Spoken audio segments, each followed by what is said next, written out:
Twongeye kubasuhuza mwese bakunzi ba business isobanutse, mukomeze mugubwe neza aho muherereye hose ku isi. Mwebwe mwese mwumva ururimi rwacu rw'ikinyarwanda, turabasuhuje kandi turababwira ngo turabakunda. Ni wa mwanya twahariye ikiganiro kijyanye na business isobanutse, ni kuri channel business isobanutse nk'izina ryayo. Mu by'ukuri turagira ngo dukomeze kwibanda kuri Pi network nk'uko twabitangiye, tubikomeze kugeza igihe tuzayironkingira.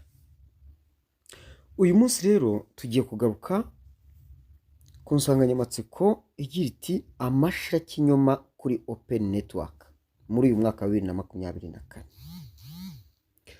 Mbere y'uko tujya ku ngingo nyamukuru, reka tubanze tubanyurire mu butumwa bw'abatwandikiye kandi n'izindi updates, hanyuma tujye ku ngingo yacu nyamukuru ku mashirakinyoma kuri open mainnet. Benshi bayivugaho byinshi, benshi bayibazaho, ariko se koko open mainnet irahari cyangwa ntihari?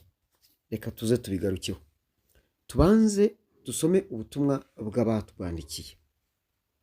Hari uwatwandikiye agira ati mwaramutseho, ubwo yabwandikaga icyo gihe hari mu gitondo. Turabakunda, murakoze kandi natwe turabakunda. Uyu ati ndakwemera musaza, nawe ndakwemera mushuti. Ndati turabakunda cyane, natwe tukarusha. Ubwo ndagushubije ariko.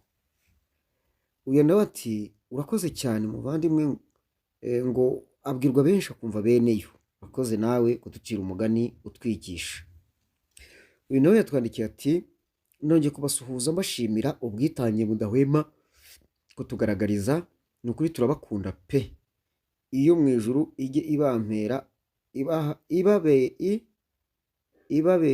ibampera umugisha ubwo ngubwo, maze uwo mugisha tuwusangire, kandi nawe ukomeze gusangiza abandi iyi channel. Nicyo ngusabye gikomeye. Wabanje gukora subscribe niba utarayikora, kandi like, comment, hanyuma ukore n'ibyo, kandi inkuru ntikagucike yose. Undi nawe twandikiye ati muzatumire natwe mu biganiro, ahubwo wowe uzampe gahunda uze rwose twanzike. Undi yaratwandikiye aratubwira ati mwaramutse mfura y'Imana, ndagukunda cyane nkakunda ibiganiro byawe, ariko hari inama nifuzaga kukugisha, none nakuvugisha gute? Murakoze cyane. Aho ngaho kuri description munsi ya titre cyangwa se munsi y'umutwe w'amagambo, ukandamo umutwe w'amagambo aho bigafunguka, ukabonamo nimero yanjye ya telefone ukamvugisha, hanyuma tukaganira. Undi yaratwandikiye ati ivyo bya settings ni biki? Sindabitahuye. Settings ni muri parametre. Ujyamo ukareba muri app management, ukareba muri permissions, ukajyamo ukajya ureba muri application iko iborotse, ukayiborokora. Kwiborotse ituma hari bitagenda muri telefone. Ndera twandikiye ati yego undema umutima sha, Imana iguha umugisha tuwusangire rwose, ntabwo nzabahahamura, ntabwo nzababwira ibinyoma.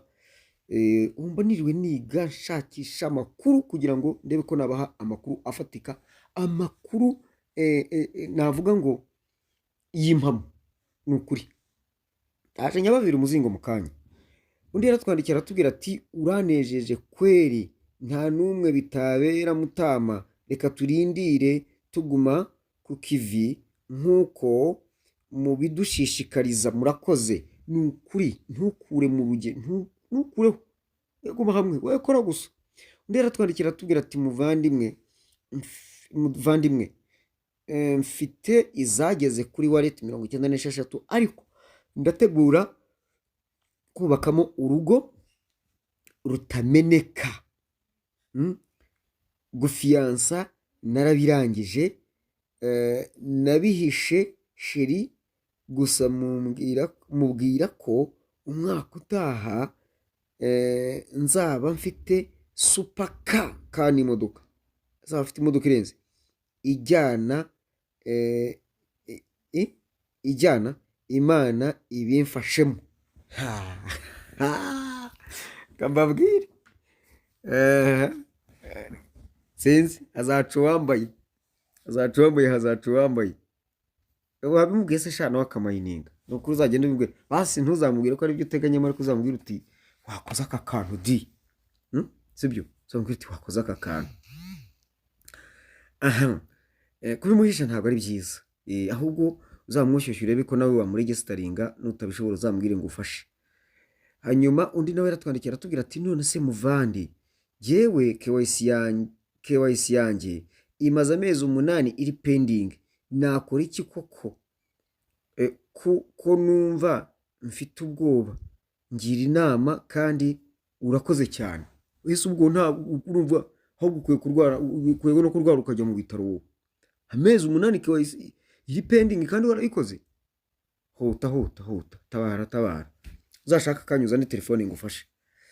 hanyuma witwa ntago amazina hari abambwe bati amazina agiye yihorera yisawo nanjye nabiretse nanjye kuvuga ngo witwa undi yaratwandikira atubwira ati ni ukuri komereza aho turi kumwe nukuri urakoze cyane undi yaratwandikiye aravuga ati ewana kabisa mba mari nkibona notification bantu banjye nkatwe twazirokinze zose mukatuguriza kabisa ese izo kuvalidatinga bazaziduha zidafunze Mr. Double Valence aka Valence wamwumvise ariko aravuga kirasta izo mwavalidatinze bafite uko bazazibaha bitewe n'amasezerano mwasayininze yo kuvalidatinga rwose uhumura izo ngizo zirahari nta kibazo kinarimo cyane ariko aravuga ati nkatwe twazirokinze zose rwose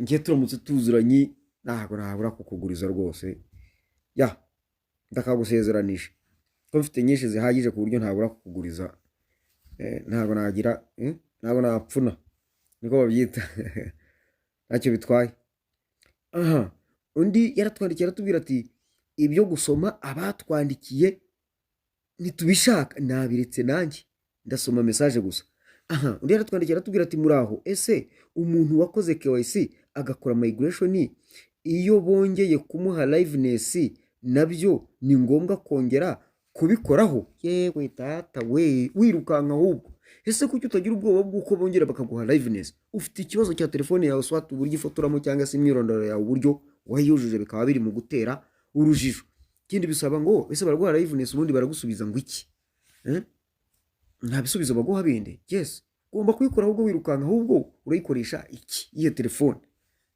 kuki babigusubirishamo buri gihe ushaka mo telefone je le dis et je le répète mvuze igifaransa di asyagariwe ndetse ndi umufaransa ngewe undi yaratwandikira atubwira ati mwaramutse neza ubwo hari mu gitondo nawe yandika message mwaramutse neza brother yes mwaramutse neza nawe ndabakurikira 5 kwa 5 ariko mfite ikibazo mwansobanurira namayininze pi ariko ID nakoresheje nkora KYC ntayo mfite kuko narayibuze nshaka indi mwangiriye ihe nama murakoze kahore karabaye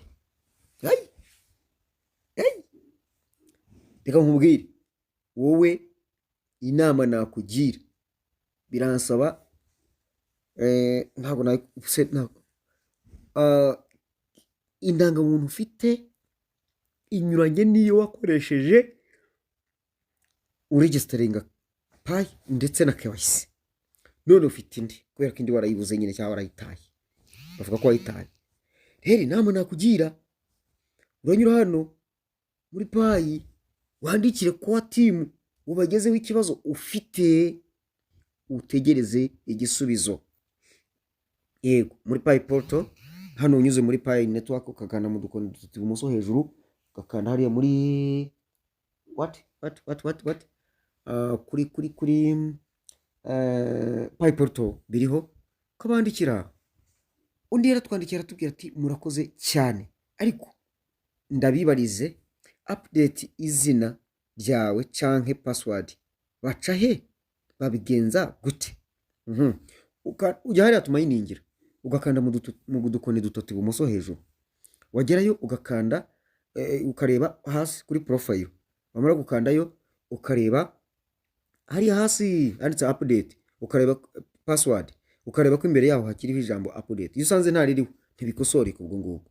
Hanyuma kuri izina kuri kosora ureba aho ngaho mo hagati ahanditse settings, unyuze aho nkubwiye nyine settings, munsi yaho hari ahanditse ask to change your name, imbere yaho handitse mu ibara rijya kuba umuhondo jaune ngo see how, reba uko bikorwa. Aha cyangwa se regarde comment se faire. Ubwo naho ngaho binyura nta n'ahandi, ariko iyo usanze nta bihari ubwo ntabwo baba babikwemerera nyine. Undi yaratwandikiye aratubwira ati muraho, ariko iriya p-wallet iyo twakuye kuri Telegram nayo ifite agaciro nka Kapi network. Nta pi yo kuri Telegram ibaho, hashwe da, sinzi ubwo aho wayikuye. Uraze kureba neza kuri Telegram nta pi ivayo, ubuze kureba neza udusobanura neza iyo tubwira iyo ariyo. Undi yaratwandikira aratubwira ati uwo iminsi itaratangira kubara yozihomba nawe se mudufashe mutubwire. Hashwe yahomba iki, yabahomba iki kandi iminsi itaratangira kubara? Ntacyo yahomba rwose. Undi yaratwandikiye aratubwira ati ese umusaza kiriya giciro cya GCV ntigishoboka wangu, niba barateganyije miliyari 100 za pi arizo zizamayiningwa, nuzi kuba n'ibihumbi 314,159 by'idolari. Iyo budget murayumva gute? Ese pi zingana utyo murumva ku isoko zagurwa n'amafaranga avuye hehe? Mukore imibare neza, mushyire mu nyurabwenge, ariko biragoye. Nta mibare dukora hano. Nese ufite ikihe kibazo? Wowe urumva yuko bazazigurisha. Ntabwo payi izagurishwa ngo bikunde, ntibishoboka. Ahubwo payi izavunjwa kandi payi izajya yishyurwa. None se nzaba mfunjisha nshaka iki kandi nabonye ibyo ngura nishyura payi? Ariko niba ngiye kwishyura ahantu nkasanga batishyura payi, batemera kwishyurwa payi, nibwo nzaba nkeneye kuvunjisha. Ariko ubundi ibyo byivunjisha ni ibintu byateganirijwe abashobora kuba bari ahantu hadashobora kwishyura payi. Ariko ubundi payi yateganijwe kujya yishyurwa. None se nzaba gurisha payi? Ntigurwa habe n'umunsi n'umwe. Iguranwa ibicuruzwa cyangwa serivisi se tu, ubundi ukishyura payi cyangwa bakakwishyura payi. Urumva ahubwo payi ntabwo izaboneka, izabanye cyane. Mwibuka ko hari izo twarokinze. Ese ubwo koko lockup ya mbere lockup ya kabiri ziri hese huko ntazo. Cyenda mayininga nkabona ntizinajyaho huko. Sinzi icyo nakora kugira ngo kanikomereze. Undi yaratwandikira atubwira ati none se umuntu udafite profile bitewe nuko atagira username, gukora KYC biremera? Mumbwire niba bitazangiraho ingaruka zonyine. Nase ubwo niba udafite username ufite iki? Umeze nk'umuntu witwa umucuruzi udafite company cyangwa udafite izina ry'ubucuruzi. Ntago ubundi uwo muntu ntanabaho, uri umufroderi ubundi. Bamana ngaye. Uyu yaratwandikiye aratubwira ati you make too much repetition, their friend please. Their friend please usicyongereza kandi ubwo such other topic rather than repeating whatever you have said. Wase waje ukabivuga nawe soni ngo nindeke kubisubira. Ndasubiramo se ibyo wambwiye? Cye ndimo gusubiramo ibyo mbwira abantu bakeneye, winyigisha ibyo nsubiramo n'ibyo ntasubiramo. We fungura cyane nawe ubabwire turabe ko tabisubiramo. Ubu se genda subiramo kubera ko abantu banjye batumvise. Mvuga nti icyo tumvise ejo cyangwa icyo navuze nongere niba uracyumvise, cyangwa se hari irindi jambo nakoresheje kugira ngo abantu barusheho gusobanukirwa bitewe na message hano cyangwa se na topic mba nateguye. Hari ibyo mba nateguye mbona ko ari ngombwa. Ese uko kuraza kunkubita ngo sinkabisubiremo aya muvandi. Okay, sinkuvuze, ariko nanone uburenganzira bwawe kumbwira gutyo, ariko ntagire uburenganzira bwanjye kugusubiza uko numva di, kubera ko ngiye mfite abo ndimo kubwira kandi mfite impamvu ndimo kubibabwira. Niyo hega turugarijwe muvandi. Kuko sinzi impamvu inzira hiye nawe ngo sasa turyame. Shani bawumvise naga abandi barumva, niyo mpamvu tubisubira. Uriya abakirisitu kubera ko Bibiliya bahora ubundi Bibiliya ni nk'ibinini bigabanya ubukana bw'indwara ariko ntikiri. kugeza igisubizo cyaho kibonetse. Igihe kitaraboneka bayisubiramo, nta yindi yisimbura. Korowani nta yindi yisimbura, bityo n'ibindi ni uko rero. Hari irindi nyigisho ugeze ubona isimbura ibi, niyo mpamvu tubisubiramo, ni ukugira ngo birusheho kumvikana, ni ukwifasayizinga, ni ugushimangira, ni ukurushaho kumvikanisha, ni ukubivuga mu yandi magambo. Okay, murakoze, uburenganzira bwawe kuvuga utyo, ariko natwe nkubwiye, ngira ngo nanjye nkubwiye impamvu ndimo kubikora intyo. Okay, message zirarangiye, reka rero twigarukire kubivugwa iwacu. Rero mureke tunyaruke, kabaye hahiye amashira kinyoma. Reka mbanze mbaheho updates. Muntu wagiye kumayininga ukabona ibintu birimo biranga, ukagira icyo ukabona birimo biranga, genda ujye muri Play Store, itariki yo ku updatinga Pi yageze. Nanjye byambayeho ejo umunsi wose nabitahuye nyuma. Genda ujye muri Play Store, wandikamo Pi network, ujye kuyidownloadinga, urabona imbere handitse ngo update. Utabisangaho nuko yabikoze, ariko ubisangaho ahita kanda kuri update, i-downloading, nirangiriza ne open, ukande kuri open, uragenda uhinguka handi tumayiningira, ube urayupdatinze, usubire ukubite mu dukoni dutatu hejuru ibumoso, ukandemo haza urutonde rw'amagambo, kandi kuri Pi browser sign in, ukandeho ifunguka sign in to Pi browser, ukandeho, cyangwa se hasi unyure kuri alternative, ukande bigende winjire kuri Pi browser, nayo ube urayupdatinze. Ako karagiye. Ikindi ni itangazo ryatanzwe ejo ku itariki 15 twari tutararivugaho, nta bisanzwe birimo. Baragaruka kuri grace period, cyangwa se periode de grâce, igihe cy'imbabazi, igihe cy'ubuntu. Reka mbabwire, iki gihe cy'ubuntu gitangira ku itariki ya 1 z'ukwa karindwi, kikarangira kuri tariki 30 z'ukwa 9 dans cette année, cyangwa se muri uyu mwaka 2024, dans 2024, indisi ya 2024. Mu by'ukuri baba we ndongeye kungarutsa kuri aka kantu, barongera kwihanangiriza, baributsa baravuga ati nyamara mwuzuza ibyo musabwa, n'ibitari ibyo byose muzarogereta, uzirinde kurogereta de. Hanyuma rero itariki 30 nizigera, wowe muntu wahawe KYC imbere y'itariki ya 1 z'ukwa karindwi uyu mwaka, itariki 30 z'ukwa 9 nizigera, nizirenga, utaruzuza ibisabwa, KYC yawe utarayisubmitinga, utarayikora, Pi wamayininze mbere y'izo tariki zose uzazibura, uzasigara nizo wamayininze guhera ku itariki ya 1 z'ukwa karindwi kuza kugeza icyo gihe.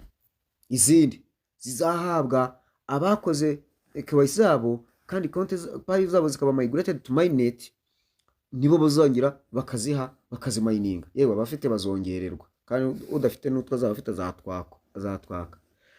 Icyo nacyo turakirangije. Hanyuma tujye ku ngingo yacu nyamukuru, ari nayo dusorezaho amashira kinyoma. Ndabasabye mutega amatwi, mumbabarire muntega amatwi aya makuru nakasa mutwe. Amashira kinyoma kuri open mainnet. First of all, what is open mainnet?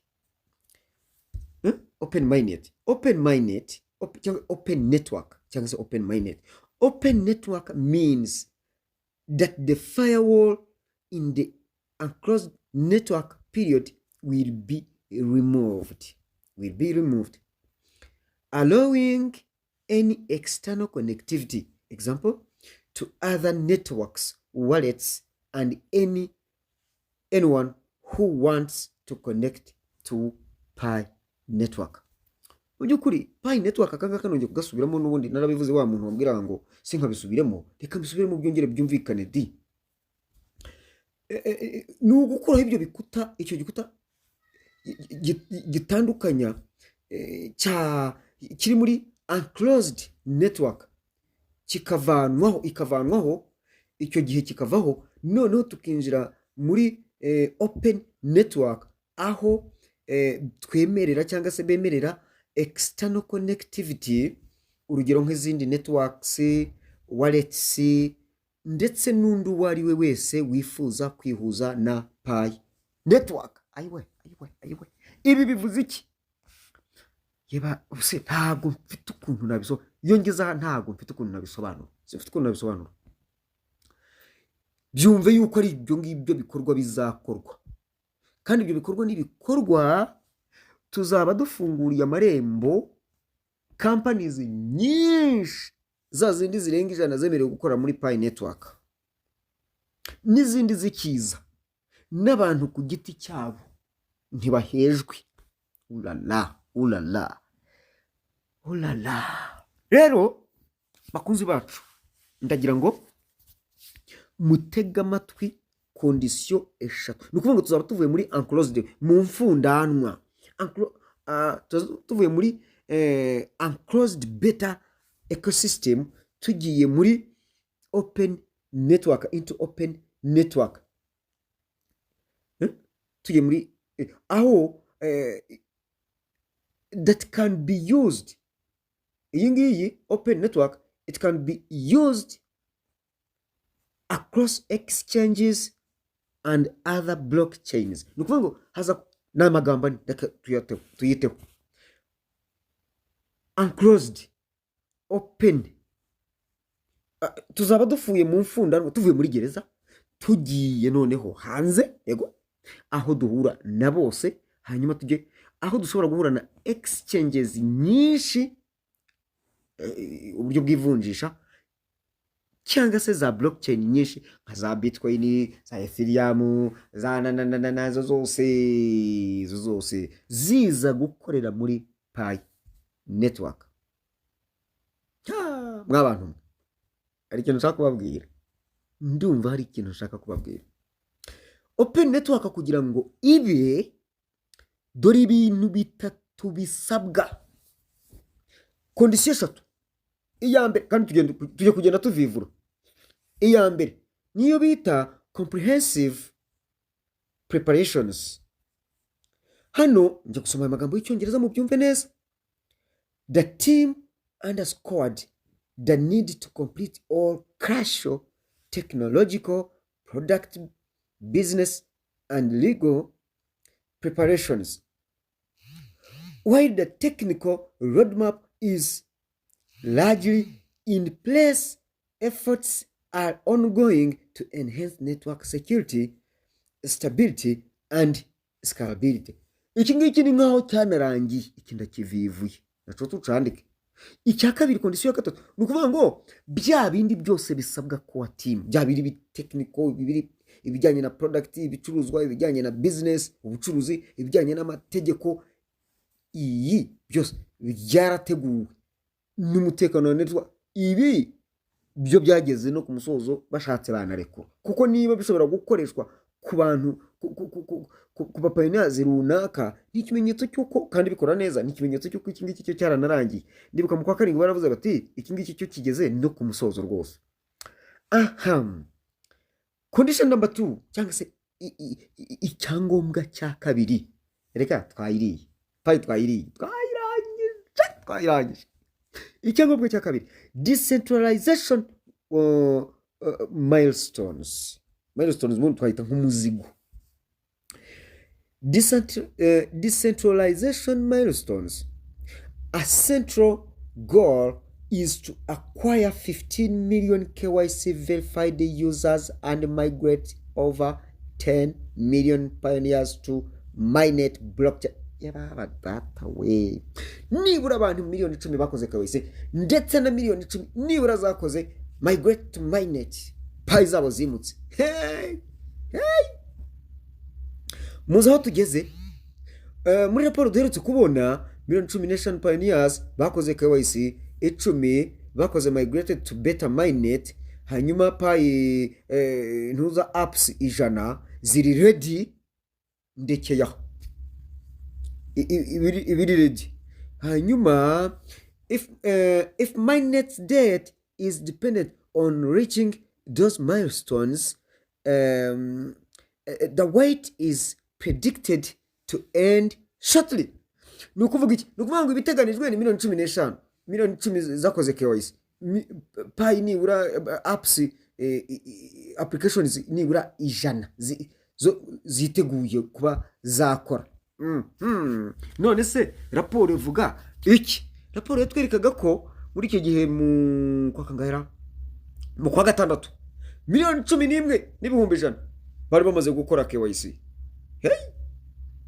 Hanyuma 2,9 mu kwa gatandatu nyine, no 5,800 bari bamaze gukora migration n'ibindi. Ako ni akaraporo gakeya mbahayeho. Ni ukuvuga ngo ibi ngibi nabyo ndaje mbabwira impamvu, ndaje mbabwira ibyo ngiye kubabwira. Ni ukuvuga ngo nabyo ndakivivura nacyo, kuko iki ngiki aho tuvugira ahangaha Dr Nicolas hari ukuntu ataduha amakuru y'ibyagezweho.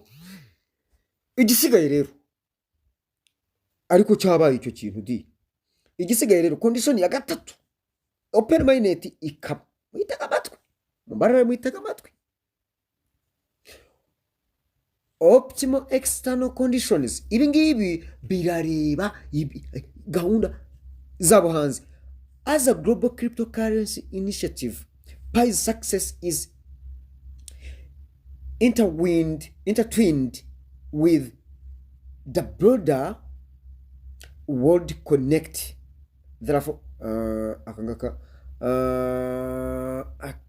reka ngasome neza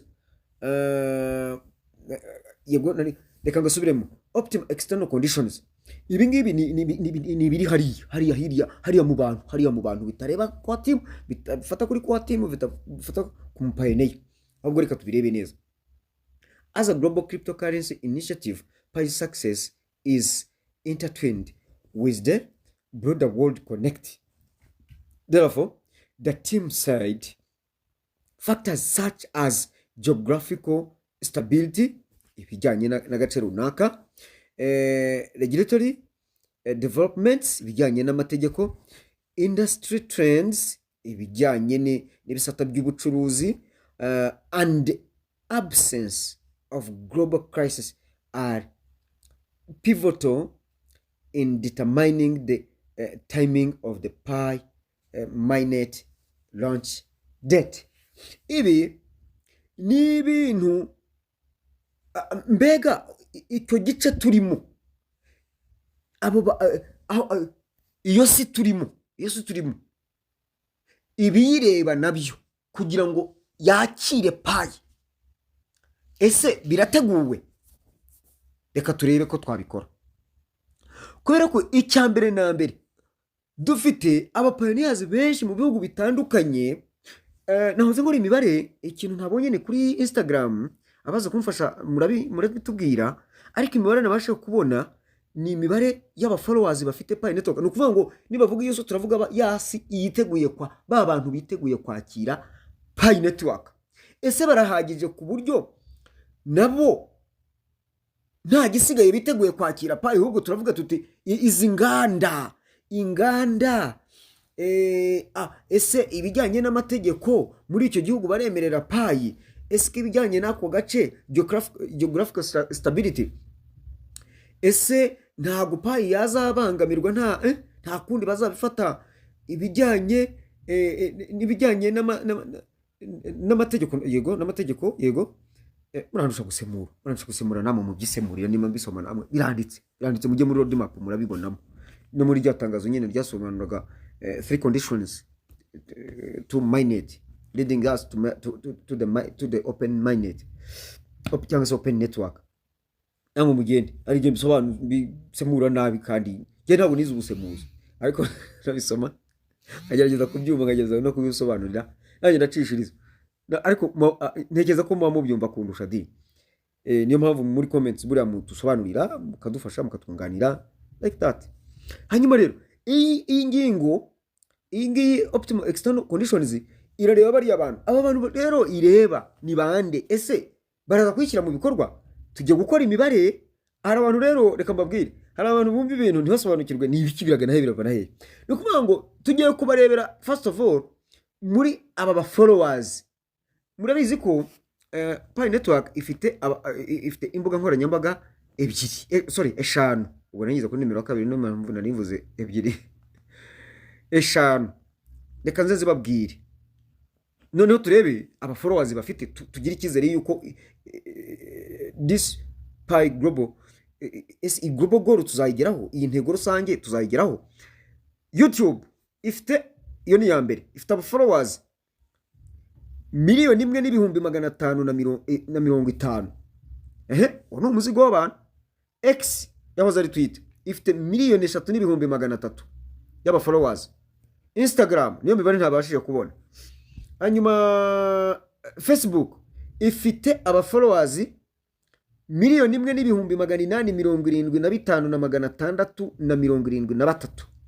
Hanyuma Telegram ifite aba followers cyangwa se aba subscribers 2,253,855 tayari.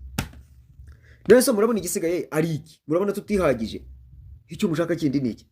Noneho ndagira ngo mbibutse yuko Pi yateganije yuko aba miners cyangwa se aba pioneers, we call them pioneers, not miners. Then of course you are miners, but technical term is pioneers.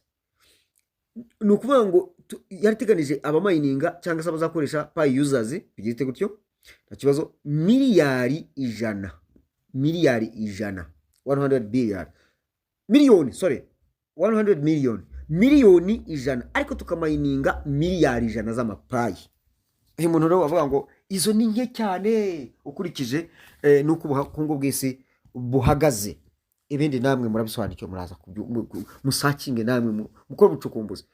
Rero amashira kinyuma kuri launch ya Pi network turayarebera mbere na mbere muri iyi mibare y'aba followers, kandi niba mu kwa gatandatu abari bamaze target niba ari 15,000,000 z'abakoze KYC, hanyuma 10,000,000 zikaba aribo nibura bazaba bamaze gukora migration. Ariko ubu ngubu ubushize tukaba tubona mu kwa gatandatu aho tumaze kugeza 1/2, turengejeho 1/2 cy'abakoze migration. Ese urambwira ngo bizajya kugeza mu kwa 9 izi 10,000,000 zitaruzuye koko? Ese 15,000,000 ko tumaze kubona ubushize twabonye 13,000,000 muri uku kwezi gushize raporo twabonye bamaze gukora KYC. Urumva ebyiri zisigaye ibintu byarangiye. Kandi noneho abo bayuzazi mureba, ariko murumva ibi bintu uyu muntu abantu batwiyamanga ntitugasubiramo ibi bintu, tuzabisubiramo kugeza igihe ndimo ndiga uburyo bwo kubafasha kugira ngo dutunganye konti zacu nkatwe abanyarwanda. Naho ubundi ni ukuri kw'Imana ndarahiye, abantu bari mu mazi abira. Urajya gusanga konti y'umuntu ugasanga ni igicupuri kitereye aho ngaho. Reka mbaho urugero, uyu muntu arabarirwa mu mubare w'abantu bamayininze, ariko ntabarirwa mu mubare w'abantu bashobora gukora KYC ngo ibe succeeding. Ntabwo bishoboka, ntibishoboka, ndakubwiza ukuri. Umuntu yakoze ibintu, ariko dori yanditse izina, umuntu yitwa Tito, nkoresha iryo zina, ariko mu kuregestaringa yanditse wenda Tita, iryo ryapfuye. Agiye gukora KYC akoresha Tita. Namwe mwumve, uyu muntu iyi konti zemerwa? Urabyumva? Iyi konti izemerwa gute? Noneho nta hantu ho gukosorera hagihari. Nshobora kuba ntabisobanuye neza, ariko mu by'ukuri ibintu yakoze biranyuranye hose. Icyo gihe rero system ihita igufata hari icyo bita AML, anti-money laundering, kurwanya iyezandonke. Hakaba na anti-terrorism, kurwanya imitwe y'iterabwoba y'ibyihebe. Baravuga se uyu muntu ufite amakonte menshi bitebye. Muri make konti yakoze KYC ntiyigeze iregestaringa, na konti yaregestarinze ntirakora KYC. Uwo muntu nta konti afite, ariko kugira ngo abyumve byabaye intambara. Manangaye ndahamwereka umuhungu akabera ndabasetse. Nimukore ibishoboka byose. Muri icyambere nanone abantu barafata amatelefone, ukazana agatelefone k'agacupuri katajyanye n'iyo Pi habe namba ikananirana, hongize ukicara. Dore ngewe byaranze ugahora ukirana nayo. Igihe kirimo kiragenda mu nshirame. Iminsi 30 dusigaye, umunsi uri ku itariki 18, kandi 30 z'ukwa 9 ubwo ni iminsi 40 n'ingahe. Hari ubwo n'ubutaragiye bitunganye uratekereza kuri mu gukora icyo ngaho kweri. Kumba tunganye mukagira ngo nayaje. Umuntu nakubwira nti mwahinduye ibi bintu, reka ta abantu twari kumwe ejo bundi mwarabirebye, umuntu arakinana n'uza aho ngaho, ariko twagize gutyo dukosora ibintu dukubitamo ibingibi tukorogoshora ibingibi, tugiye kubona tukabona amukubise liveness, ibintu bikajya mu buryo. Nimurebe konte zanyu, aba bantu barapfirayo. Ese abayuzazi miliyoni 60, abantu bamaze kumayininga bageze kuri barenga miliyoni 60, ariko uyu munsi tukaba tugifite abantu batarakora, bahawe KYC ariko KYC zimaze kuba succeeded, ubwo zigiye kuba miliyoni 15, izabaye migrated miliyoni 10 ntiziruzura. Ibi ni ibiki banyarwanda? Ndapfuye ariko koko ibi bintu nta kintu muri mukubibona mu mwebwe, nta bwoba mufite. Rero ndagira ngo mbabwire, launch wabishaka utabishaka iraba, abakorerwa launch barahari, ibindi bigakomeza nyuma, system igakomeza kugenda ibitunganya nyuma. None ko launch igiye kuba, wowe urihe? Wowe upinga payi za launching, wowe utarakoze ngo utunganye ibisabwa neza, payi za launching, ariko uzaba uri hehe? Rwose bidatinze imibare iratugaragariza yuko open mainnet nk'uko bayiteganije, nk'uko roadmap yasetinze, igomba kuba bidasibya niyo yashaka mu kwa 9 yaba, kandi baravuze ngo ni mu mpera z'uyu mwaka, nta gisibya. Iki ngiki mucyumve neza ngo nta gisibya, kuko ibyangombwa byose byateganijwe bashingiraho 3, hasigaye kamwe konyine, kandi nako tumaze gukora imibare tubona yuko imibare yabo yateganijwe n'abafollowers bahari n'ibikoshoboka byose turi mu gukora, natwe abanyarwanda tugiye gushyiraho akacu kugira ngo dufashe bene wacu. Mana yanjye, reka mbabwire, nimwemere munteranyiriza itike, nta mafaranga nzabacaho ikiguzi, munteranyiriza itike njye mbasangaho muri abari Huye, muteranya na Nyamagabe na Rusizi, muze munteranyiriza itike nze mbasanga aho ngaho, nibwira marare mucumbikire, ariko mbakorere ibyo mbakorera. Niyo namara iminsi 2, niyo namara 3, ariko nkava birangiye, abantu baje nkavuga ngo ikibazo cyanyu ndakirangije, ariko nibura namwe muzaryo. Ibi nimukomeza gutyo, cyo nta kibazo mfite kuri konte yanjye, namwe murahura n'ibibazo rwose. Bizabamarira iki? Nabwiye uriya mugabo twari kumwe ejo bundi w'umugande, arababaye cyane, afite mugenzi we yaramubwiye kumayininga bitcoin, uyu mugabo aranga, ariko uyu munsi yatubwiraga uwo mugabo numukire, ati ndanamutinye kandi twariganye, ariko ndamutinya, yakuye muri bitcoin, ati kandi ikintu aramayininga pa inone satayimayininga. Ego wariye ni burya, natwe turanga banumva nenda no kurira no kuri.